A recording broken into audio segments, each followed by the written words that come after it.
El pecado oculto. Por el pecado oculto no nos referimos al pecado imperdonable, que está relacionado con la blasfemia en contra del Espíritu Santo. Por el pecado oculto nos referimos más bien a aquel pecado en que incurrimos, por lo general después de haber creído. Un pecado del cual nadie sabe absolutamente nada, tan solo nosotros y Dios. Salmos capítulo 19, versículo 12. Dice el salmista de la siguiente manera: ¿quién podrá entender sus propios errores? Líbrame de los que me son ocultos. Es muy posible que nosotros sepamos que este pecado del que nadie sabe absolutamente nada ofende a Dios. Sin embargo, pese a que sabemos eso, seguimos aferrados o seguimos aferrándonos a Él. Yo diría que ignorando quizás las consecuencias, porque las hay. El pecado siempre va a traer todo tipo de consecuencias nocivas sobre nuestra vida, siempre. Y el pecado que se oculta no es la excepción.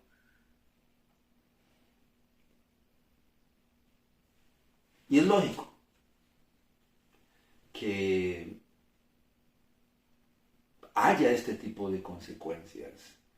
Veámoslo así: si usted guarda o si usted comienza a acumular algún residuo, no sé, en bolsas, en un ropero,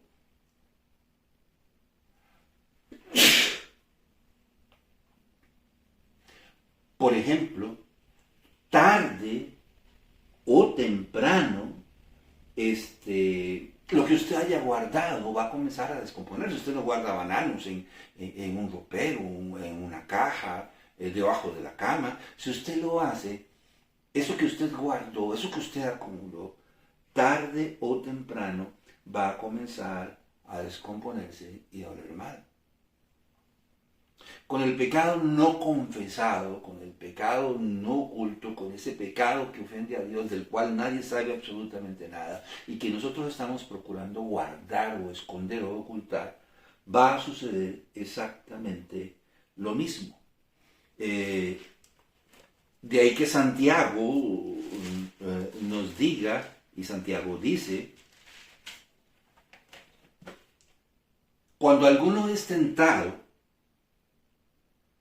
no diga que es tentado de parte de Dios, porque Dios no puede ser tentado por el mal, ni Él tienta a nadie. Sino que cada uno es tentado cuando de su propia concupiscencia es atraído y seducido. Entonces la concupiscencia, después que ha concebido, da a luz el pecado, y el pecado, siendo consumado, da a luz la muerte. Y Santiago lo está diciendo con suma claridad. Simplemente hay consecuencias por mantener un pecado guardado, oculto, en lo más profundo, por decirlo de alguna manera, de nuestro corazón. Tarde o temprano, ese pecado va a comenzar a traer consecuencias sobre nuestra vida. Es que es lo que sucede, ¿verdad? En primera instancia, tenemos que decir que el pecado va a atentar contra nuestro crecimiento o desarrollo espiritual. Si estábamos experimentando algún tipo de crecimiento, ese crecimiento se va a detener. O sea, vamos a comenzar a experimentar una falta de crecimiento y desarrollo espiritual.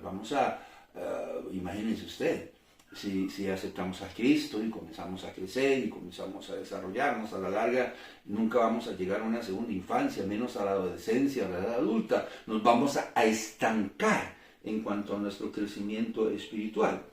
Va a aparecer, por ejemplo, el síndrome del ¿para qué? ¿Para qué leer la Biblia? ¿Para qué estudiar la Biblia? ¿Para qué memorizar la Biblia? ¿Para qué orar? ¿Para qué ir a la iglesia? ¿Para qué congregarse? ¿Para qué hacer tanto esfuerzo? ¿Para qué? Un síndrome que no necesariamente es pensado. Es más bien una reacción, o como estamos diciendo, una consecuencia del pecado mismo. El problema es que si nosotros dejamos de tener comunión con Dios y con su palabra, es como si entráramos en un régimen, por decirlo así, de ayuno y debilitamiento espiritual. Es como si dejáramos de alimentarnos y entrásemos en un régimen de ayuno y debilitamiento espiritual. ¿Qué va a pasar? Bueno, las primeras cosas que va a pasar es que la fe va a decaer. Y si nuestra fe decae, entonces el gozo también. Para que lleguen a imperar otros sentimientos y otras emociones en nuestra vida. Tal como sucedió con Caín, yo no sé, recuerda, tal y es como sucedió con Caín cuando se dispuso a matar a su hermano Abel. ¿Recuerda usted lo que la palabra de Dios dice en el libro de Génesis, en el capítulo 4, al respecto? Yo no sé si recuerda, pero dice, más o menos así, Abel trajo también de los primogénitos de sus ovejas, de lo más gordo de ellas, y miró Jehová con agrado a Abel y a su ofrenda. Pero no miró con agrado a Caín y a la ofrenda suya, y se ensañó Caín en gran manera, y decayó su semblante. Lo que quiere decir que en algunos casos, quizás no en todos, pero lo que quiere decir que en algunos casos nuestro semblante va a cambiar. Y probablemente nos vamos a llenar, como en el caso de Caín, de ira, de enojo y de amargura. Es que eso es una consecuencia del pecado no confesado o del pecado oculto, del cual nadie sabe, solamente Dios y nosotros. Yo recuerdo un caso de un matrimonio muy joven.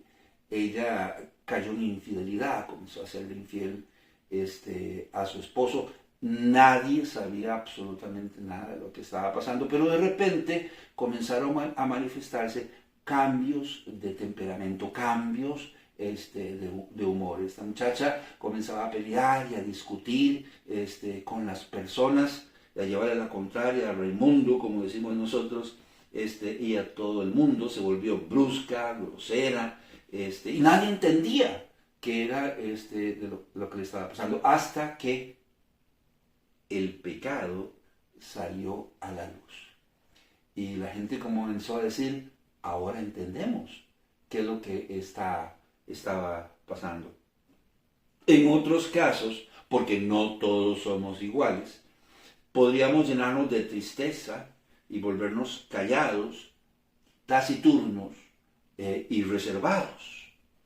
Yo digo que este es un camino muy tortuoso, ¿verdad? Que podría llevarnos a aislarnos y a evitar a nuestros amigos y a nuestros familiares y a nuestros hermanos en Cristo lo más que nosotros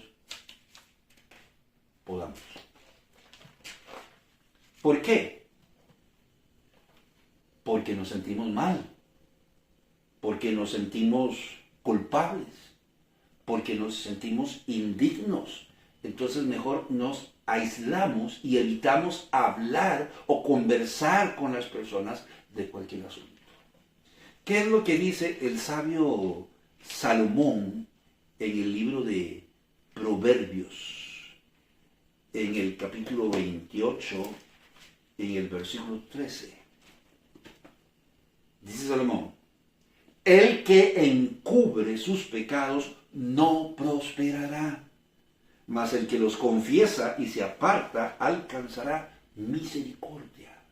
¿Quién va a alcanzar misericordia?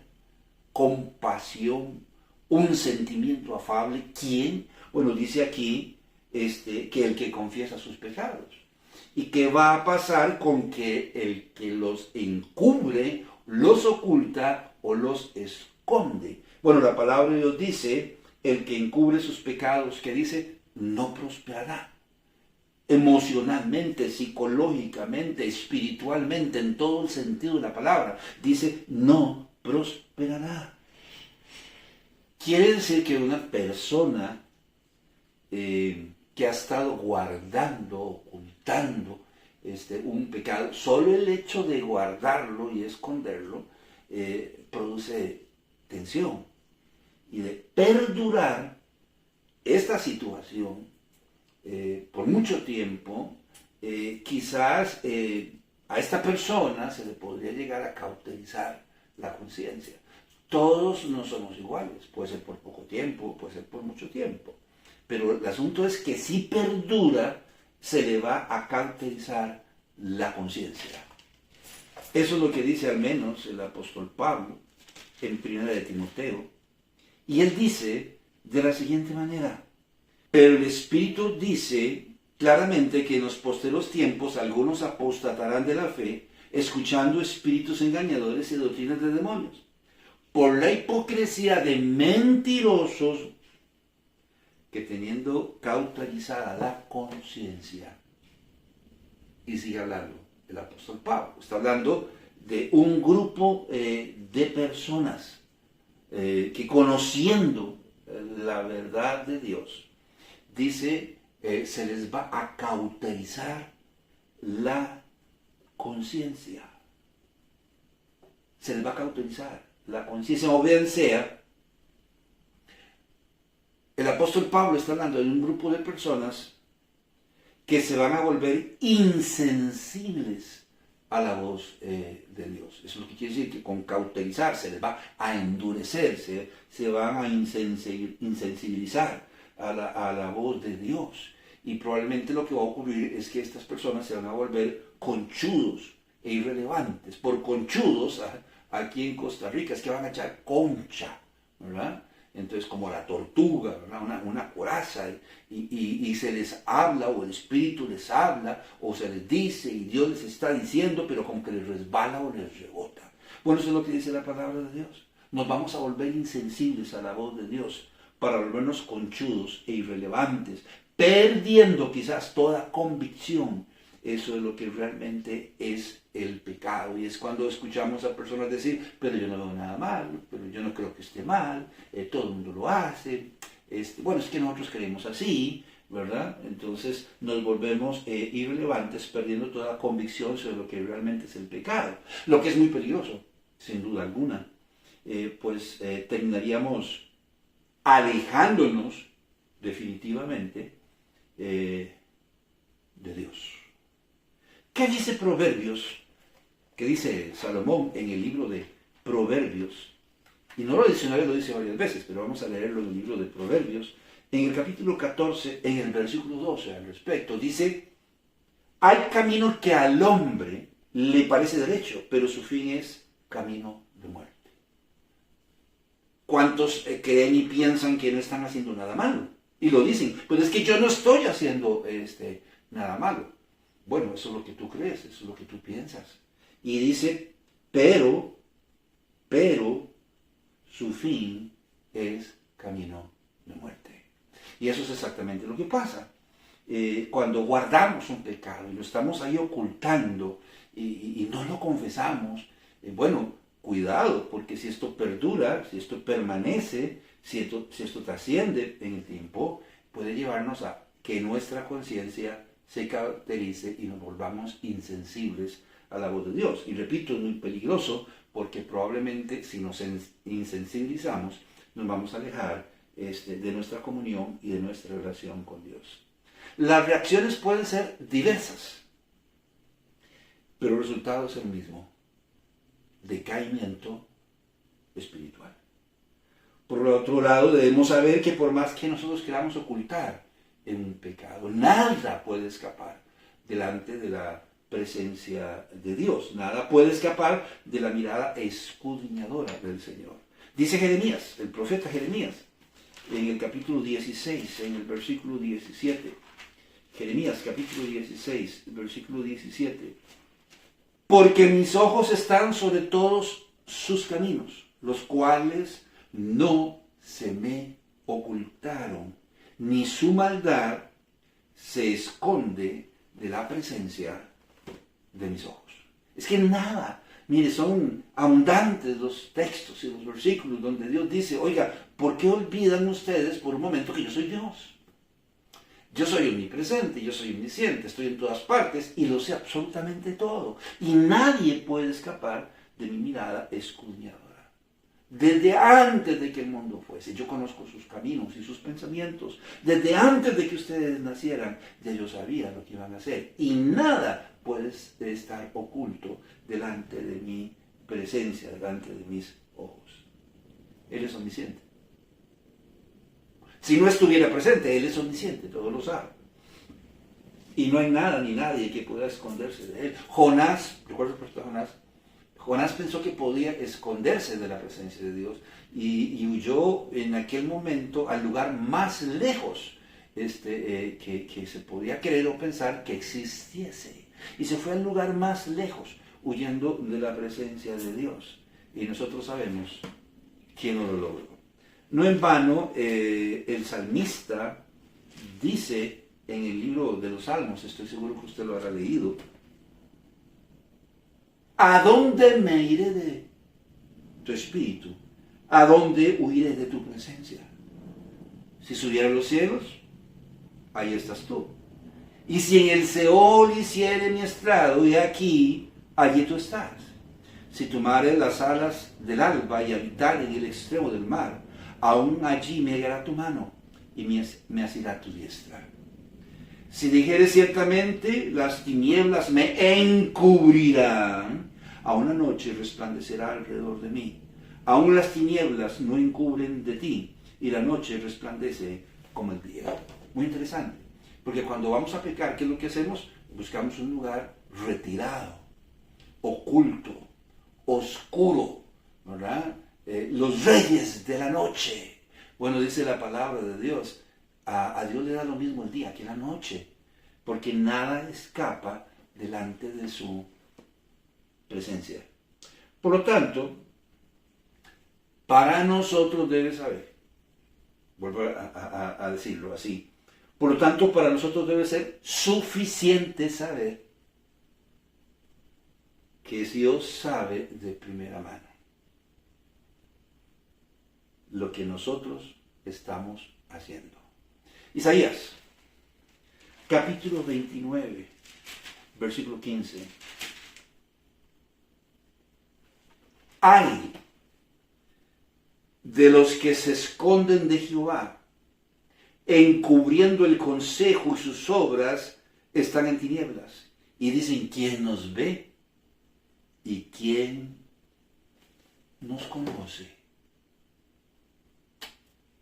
Tranquilo, nadie se va a dar cuenta, va a quedar entre usted y yo, su esposa no se va a dar cuenta, o su esposo no se va a dar cuenta. Miren, lo vinimos aquí bien largo, este motel está bien escondido, nadie nos ve, en este lugar nadie nos conoce, nadie se va a dar cuenta. Pero hay de los que esconden de Jehová, o de los que se esconden de Jehová, encubriendo el consejo y sus obras, porque nada escapa delante de los ojos de Dios. De manera que si Él sabe de nuestro pecado oculto, Él va a tomar cartas en el asunto. Estemos de acuerdo o no, nos guste o no, si somos hijos de Dios, Él va a tomar cartas en el asunto y su juicio no se va a hacer esperar. Vea lo que dice, estamos aquí en Isaías, en el capítulo 29, versículo 15. Ahora vea lo que dice en el versículo 16. Vuestra perversidad ciertamente será reputada como el pago de alfarero. ¿Acaso la obra dirá de su hacedor, no me hizo? Dirá la vasija de aquel que la ha formado, no entendió. ¡Ey! Dios está diciendo, vuestra perversidad ciertamente será reputada. Dice como el barro. La palabra aquí, reputar, quiere decir examinada, valorada. Es lo que quiere decir. Juzgada. Nosotros podemos ocultarlo y mantenerlo en el lugar más secreto donde nadie se dé cuenta. Pero de repente, Dios, que ve absolutamente todas las cosas, va a tomar cartas en el asunto. Porque Él va a juzgar, va a examinar, va a evaluar lo que nosotros estamos haciendo. Eclesiastés, capítulo 12, versículo 14. Porque Dios traerá toda obra a juicio, juntamente con toda cosa encubierta, sea buena o sea mala. ¿Cómo? Lo que usted está oyendo, lo que usted está escuchando. Recordemos que Dios no solo es omnisciente, sino también omnipresente. Y nadie lo puede engañar. Por eso Pablo decía en Gálatas, en el capítulo 6, 7 al 8, no os engañéis, Dios no puede ser burlado, pues todo lo que el hombre sembrare, eso segará. Y el que siembra para su carne, ¿qué va a segar? Dice, corrupción. Y por eso estamos diciendo, una persona que mantiene un pecado oculto va a tener que tener mucho cuidado porque su conciencia se va a cauterizar y si su conciencia se cauteriza va a terminar padeciendo del síndrome para qué, va a terminar dejando de orar, de leer la Biblia, de asistir a la iglesia, va a comenzar a aislarse y de repente, va a alejarse de Dios, lo que es sumamente peligroso. Y pensamos que nada va a pasar, que nada va a ocurrir, que Dios inclusive se va a hacer el de la vista gorda. Pues no. Él va a examinar nuestro pecado porque no hay nada oculto que se pueda manifestar delante de su presencia y va a tomar cartas en el asunto. Esto quiere decir que un día Dios podría sacar ese pecado que nosotros estamos guardando, tenemos ahí bien escondidito, lo podría sacar a la luz pública. ¿Cómo? Sí, en el libro de Lucas, por decir el libro de Lucas, porque el hecho se menciona en los tres evangelios, en Mateo, Marcos y Lucas. Y dice aquí en el libro de Lucas, en el capítulo 8, en el versículo 17, porque no hay nada oculto que no haya de ser manifestado, ni escondido, que no haya de ser conocido, de salir a la luz. ¿De qué estamos hablando? Del pecado oculto. De ese pecado que hemos guardado, ¿verdad? Del que nadie sabe, solamente Dios y nosotros. Dice, Dios podría sacarlo a la luz pública. Como con Acán. ¿Recuerda? Con la toma de Jericó, Dios le dice a Josué, bueno, vaya, yo voy a estar con ustedes. Den ahí unas vueltas alrededor de Jericó, tocando ahí, cantando. Y el último día pues den 7 vueltas y tocan las trompetas y gritan por la espada de Jehová y por la espada de Gedeón y los muros van a caer, un asunto de fe. El pueblo creyó y los muros cayeron. Pero había una advertencia, una vez que entren a la ciudad no tomen nada del anatema. Anatema, bueno, persona no creyente, en este caso, no tomen nada. Y dice que Acán, algo pasó, porque dice que después de tomar Jericó, tenían que tomar una ciudad pequeñita que se llamaba Hai, y mandaron unos cuantos hombres, pero salieron huyendo, porque fueron derrotados. Y Josué se siente sumamente mal, y él viene delante de la presencia, se arrodilla, Señor, ¿cómo es posible que nos ayudaste a vencer a Jericó? Pero ahora una ciudad tan pequeña como Hai, salimos humillados. ¿Cómo es posible, Señor? Y Dios le dice, mire, Josué, hágame el favor y levántese, porque no es tiempo de estar de rodillas orando, ni lamentándose por lo que pasó. Porque hay pecado en medio del pueblo. ¿Qué había pasado? Le dice, bueno, llame a las tribus, llame a las familias, y vamos a comenzar a buscar. Y Dios le fue indicando a Josué, ¿verdad? Al menos así dice la palabra de Dios. En el libro de Josué, vamos a ver si podemos leer un poquito, para entrar en el contexto histórico. Pero dice aquí, en el libro de Josué, ¿verdad? que Dios fue indicándole a Josué lo que tiene que hacer. Y Jehová dijo a Josué, levántate, ¿por qué te postras así sobre tu rostro? Israel ha pecado y aún han quebrantado mi pacto que yo les mandé. Y también han tomado el anatema y hasta han hurtado, han mentido y aún no han guardado, y aún lo han guardado entre sus enseres. ¿Cómo puede ser posible? Dice, sí, convocan al pueblo, ¿verdad? Y de repente dice, y haciendo acercar a la tribu de Judá, fue tomada la familia de los de Sera, y haciendo luego acercar a la familia de los de Sera por los varones, fue nombrado Zabdi. Hizo acercar a su casa por los varones y fue tomado Acán, hijo de Carmi, hijo de Zabdi, hijo de Sero, de la tribu de Judá. Yo le fui indicando, paso a paso fue llevando a Josué. Y de repente le dicen a Acán, ¿qué hiciste, hombre? Dios nos hizo una advertencia. Y mira lo que ha pasado. ¿Qué hiciste? Y Acán confiesa su pecado, algo que tenía guardado en su corazón. Es que cuando yo llegué y de repente dice, ya yo sé que yo he pecado, dice, porque vi entre los despojos un manto babilónico que valía muchísimo dinero. Y bueno, 200 ciclos de plata, imagínense, para el resto de mi vida. Dice, y un lingote de oro de peso de 50 ciclos, Josué, el cual codicié y tomé, aquí están, escondidos bajo tierra, en medio de mi tienda, y el dinero debajo de ello. Lo ocultó, pero nada escapa delante de los ojos de Dios. Las consecuencias no se hicieron esperar, vinieron, y no solo él, sobre todo el pueblo judío, porque fueron derrotados por Jai. Y de repente Dios dice, pero no hay nada oculto que no haya de ser manifestado. Voy a sacar este pecado a la luz pública. Y lo hizo público. La consecuencia, Acán y con toda su familia, fueron desterrados y muertos. Es lo que la palabra de Dios dice.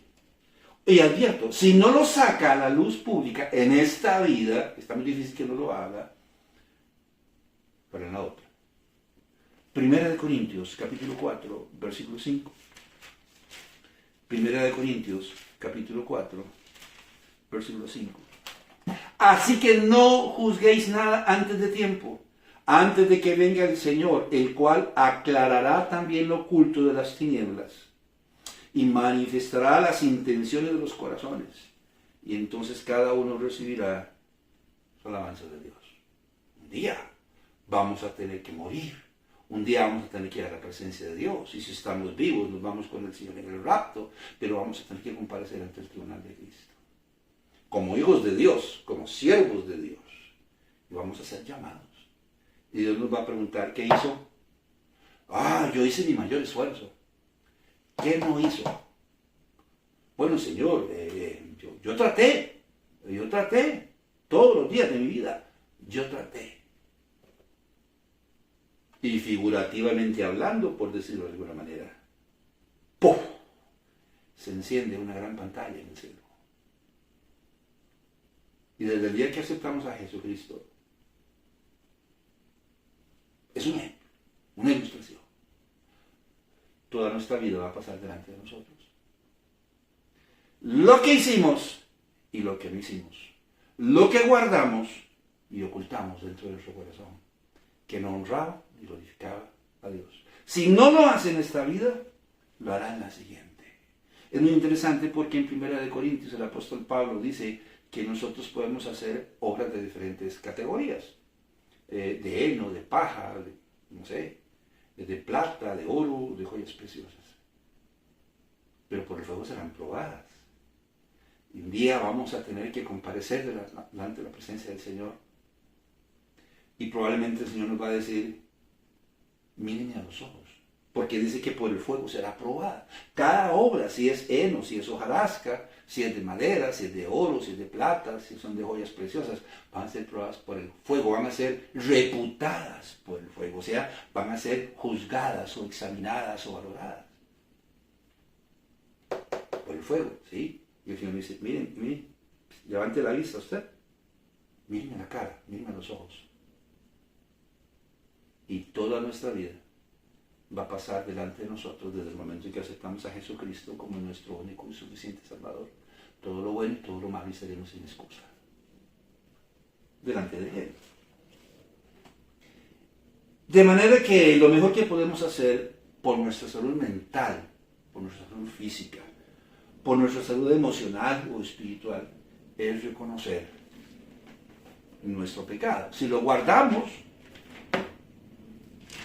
pero lo mejor que podemos hacer es reconocer que lo que estamos haciendo está mal. Por lo menos eso dice el salmista David. Porque yo reconozco mis rebeliones y mi pecado está siempre delante de mí y eso me está destrozando el alma. Lo mejor que podemos hacer es confesarlo. Contra ti, solo he pecado y he hecho lo malo delante de tus ojos, para que sea reconocido justo en tu palabra y tenido por puro en tu juicio. Dice el salmista. Lo mejor que podemos hacer es reconocer el pecado, confesar nuestro pecado delante de Dios y apartarnos de Él. Deje el impío su camino y el hombre inicuo sus pensamientos, y vuelva hacia Jehová, el cual tendrá de él misericordia, y el Dios nuestro, el cual será amplio en perdonar. Dios no perdona como nosotros creemos. La puerta que abre la gracia y el perdón de Dios es la confesión. Cuando nosotros confesamos y reconocemos nuestro pecado delante de Él, Él nos perdona. Él dice, si confesamos nuestros pecados, Él es fiel y justo para perdonar nuestros pecados y limpiarnos de toda maldad. ¿Sí que? Si confesamos. Y si no lo confesamos, pues no. Por eso las consecuencias no se hacen esperar con el pecado. Esta es la única manera, por lo tanto, de restaurar nuestra relación con Dios. Porque hay que recordar, si ya se nos cauterizó la conciencia, ni modo. ¿Verdad? Pero lo que hay que recordar es que el pecado nos aleja de Dios. E inhibe nuestra relación con Dios. E inhibe que Dios pueda actuar en nuestra vida. Por eso hay un decaimiento espiritual. Y la única manera de restaurar nuestra comunión y relación con Dios y recuperar la paz mental que nosotros estamos necesitando, la paz emocional, la única manera de tener paz en nuestras vidas y retomar nuestro diario andar es si confesamos nuestro pecado. Por lo menos así dice el salmista en el libro de los Salmos, en el capítulo 32, en el versículo 5. Mi pecado te declararé, y no encubrí mi iniquidad. Dije, confesaré mis transgresiones a Jehová, y tú perdonaste la maldad de mi pecado. Es que solo Dios, mire, nadie más. Es que solo Dios puede redimirnos de nuestros pecados. ¿Recuerda usted un pasaje en el libro de Miqueas? En el capítulo 7 se dice una verdad acerca de Dios. Dice, Miqueas 7:19, en el versículo 18 dice, ¿qué Dios como tú? Y de repente dice en el 19, Él volverá a tener misericordia de nosotros, sepultará nuestras iniquidades y echará en lo profundo del mar todos nuestros pecados. Solo Dios puede redimirnos. Y cuando simple y sencillamente nosotros confesamos nuestros pecados, Él los toma y se deshace de ellos. Pone la basura en su lugar. Si seguimos guardando basura, vamos a tener cara de basurero y vamos a oler como un basurero y las consecuencias no se van a hacer esperar. De manera que si Dios puede redimirnos de nuestros pecados, ¿para qué seguir ocultándolos? ¿Para qué seguir cargándolos? ¿Para qué esperar que nuestra conciencia se cauterice y nuestra vida se complique cada día más? Por lo tanto, digo yo, es mejor deshacernos de lo que estorba es mejor deshacernos de lo que estemos guardando y ocultando porque huele feo. Si Dios puede ayudarnos a hacerlo, si Dios puede tratar con nosotros, con el pecado oculto en nuestra vida, antes de que éste se pudra y comience a oler mal y nos cause más daño. Termino leyendo Hebreos capítulo 12, en el versículo 1. Y el autor de Hebreos, dice así, Hebreos 12:1. Por lo tanto, nosotros también, teniendo en derredor nuestro tan grande nube de testigos, despojémonos de todo peso y del pecado que nos asedia y corramos con paciencia la carrera que tenemos por delante. El pecado oculto es un peso que inhibe nuestro crecimiento y nuestro avance cristiano. El pecado no confesado es una carga tortuosa y difícil de llevar, que trae infinidad de consecuencias. Y está diciendo aquí el autor, despojémonos de todo peso y del pecado y corramos con paciencia la carrera que tenemos por delante. Mientras ese pecado que estemos practicando, del cual nadie sabe, solo Dios y nosotros, esté en nuestro corazón, las consecuencias no se van a hacer esperar. Mi nombre es Carlos Corrales. Que la pases bien.